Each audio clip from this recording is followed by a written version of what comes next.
Hello, bonjour. Aujourd'hui, je vais parler du Times 100 Influential People, c'est-à-dire les 100 personnes les plus influentes cette année dans le monde. Meghan Markle et le prince Harry ont été choisis en couverture, ce qui n'a pas plu à certains détracteurs, ça c'est sûr.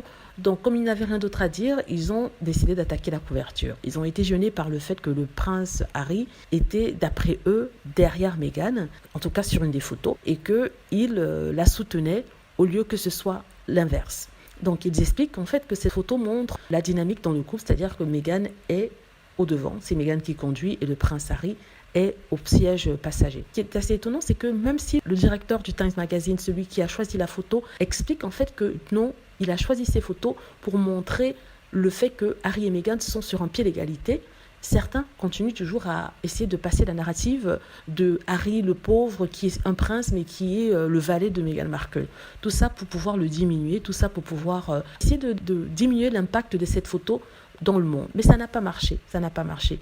C'est flagrant à quel point ils sont de mauvaise foi. Quand je dis ils sont, c'est tous les trolls et les détracteurs. Ils sont de mauvaise foi. Ils essaient de comprendre pourquoi Harry et Meghan aient été choisis comme les personnes les plus influentes. Mais s'ils avaient pris le temps de regarder le travail que Harry et Meghan ont fait depuis près de 18 mois, c'est-à-dire au moment où ils se sont éloignés un peu de la famille royale, ils auraient vu en fait que ça tombe sous le sens. Mais comme on dit, ne veut pas voir celui qui ne veut pas voir. Donc je crois que ces personnes sont aveuglées par la haine, la jalousie, et une haine contre Meghan Markle que je ne comprends pas. Donc Meghan Markle ne prend plus rien de la famille royale, elle est partie vivre sa vie avec son mari. Donc ils ne sont plus sous la coupe de la famille royale, ce que les détracteurs et les haters souhaitaient, mais apparemment ça ne fonctionne pas.